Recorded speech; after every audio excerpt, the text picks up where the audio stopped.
Now, so I've shown you how to search for images, pull down images, and run a container, and even be able to remove that container. What we're going to move on to next is, what we did before was great if you've only got one or two containers. But say, for example, you've got 10, 20, 30, 40 different containers. That's a lot. It's a lot to be having to go through and remember the names and pass them in.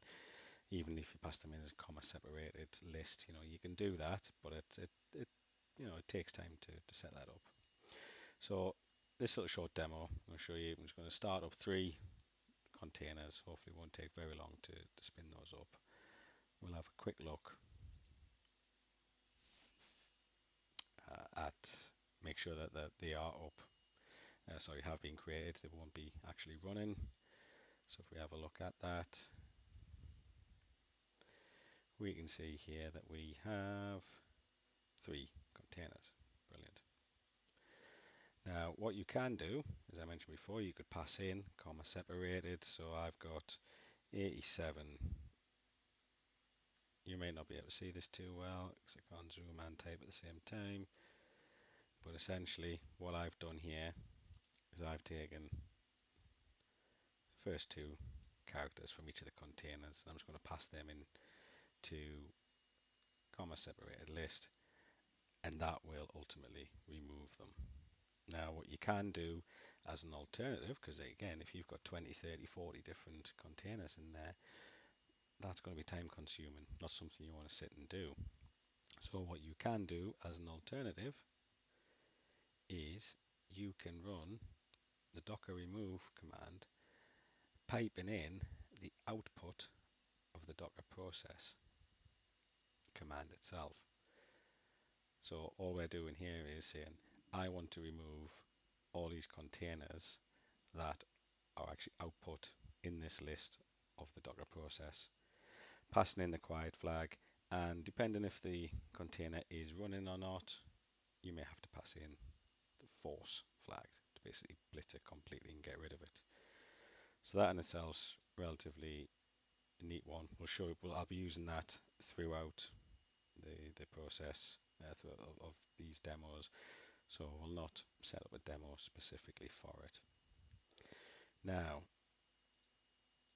we've talked a little bit about images, um, and we've even pulled an image down and seen what we can do with it. We can do a Docker run, spin up a container, and that's great. We have a container up and running. If you have lots of images, I mean, I don't know how many specifically I've got, but I've got a fair few on here. Maybe it's about 10, 12, something like that. That's not too bad of a list to maintain, but say if you had hundreds in there and you had 30 that were all Microsoft MS SQL Server on Linux, that could be quite difficult to scroll through your list because they're not really in any sort of order, or the order that they put them in is of when they were created. As you can see here, essentially 12 days ago, 30 in 2 weeks, 3 weeks, 5, so the list goes on. So what you can do is you can filter your Docker images script line process to provide you with a cut down version. Now, so BusyBox is something that we've been looking at quite a bit at the moment. So if we have a look at that and we filter, we can see here that we have, let's find my mouse pointer. We have two BusyBox images, one with the latest tag and one with none. Now that's an interesting one to show at this point. If you see something with a tag of none, chances are it is an intermediary image that's been created whereby you've had an image in your repository, you've done a Docker pull of say the latest, like what we did with the BusyBox, and there's been changes in that latest version. Every time it'll pull down and it'll note that these changes, it will create an image in between to kind of checkpoint it as it's going through, and it doesn't remove them. If you want to do that, you have to remove them yourself.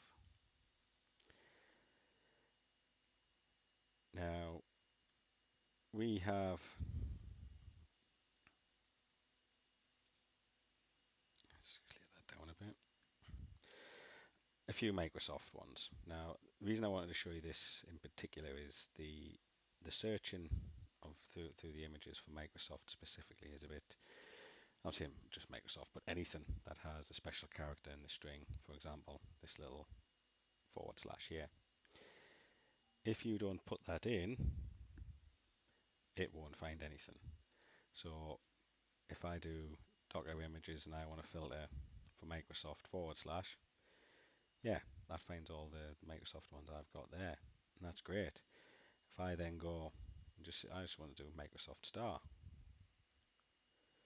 it doesn't find anything. There's nothing there. As to why this special character itself means so much, or whether I need to escape it in some way, I don't know, but I've never found the answer to it. And to be honest, I've not really ventured too far into it. I've just thought I'll just put it in and put a star after it. If I decide if I don't know specifically what the star of it is, I'll just throw loads of stars in.